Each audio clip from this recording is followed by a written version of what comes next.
Hamas की जानिब से इसराइल पर हमलों को तूफ़ान अल अक्सा ऑपरेशन का नाम दिया गया है। गाज़ा स्ट्रिप और इसराइल में करंट सिचुएशन को पिछली कई दिहाइयों में सबसे ज़्यादा कशीदा सूरत हाल करार दिया जा रहा है। लेकिन क्या आप हमास के बारे में डिटेल्स जानते हैं? इस ग्रुप की बुनियाद कैसे पड़ी?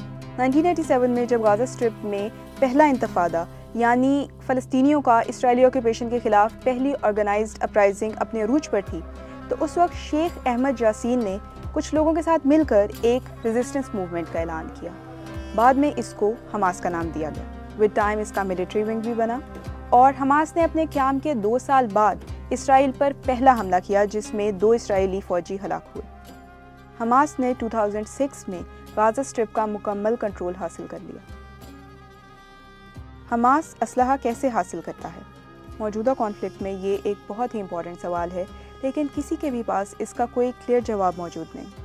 हाँ, कुछ स्पेकुलेशंस मुमकिन है।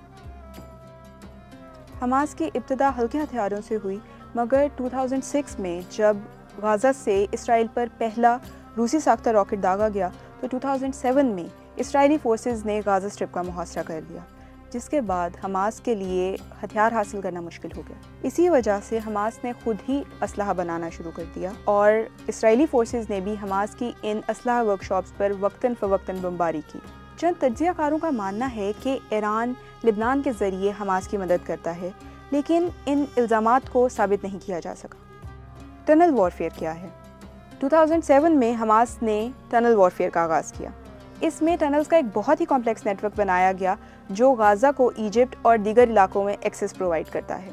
2014 में इसराइल ने जब ज़मीनी हमला किया तो हमास ने इस ही नेटवर्क का इस्तेमाल करते हुए उनका मुकाबला किया। हमास के जंगजू एकदम नमूदार होते, गोलियां बरसाते और गायब हो जाते। इसराइली फोर्सेस ने इस नेटवर्क को तबाह करने की बहुत कोशिश की, लेकिन ऐसा करना इतना आसान नहीं था। हमास की जंगी सलाहियत। आने वाले बरसों में हमास ने पहले से भी ज़्यादा बेहतर और ताकतवर मिसाइल बनाए हैं जो 120 से 200 किलोमीटर की रेंज रखते हैं। ये मिसाइल जनूबी इसराइल से आगे तेल अवीव, हाइफा, इसराइल के मरकज़ी एयरपोर्ट्स और अब यरूशलेम को भी निशाना बना सकते हैं। नतीजे में इसराइल को अक्सर पूरे शहर बंद करना पड़ते हैं, लोगों को रीलोकेट करना पड़ता है, और इस वजह से जो इसराइल पर माशी दबाव है वो अलग है।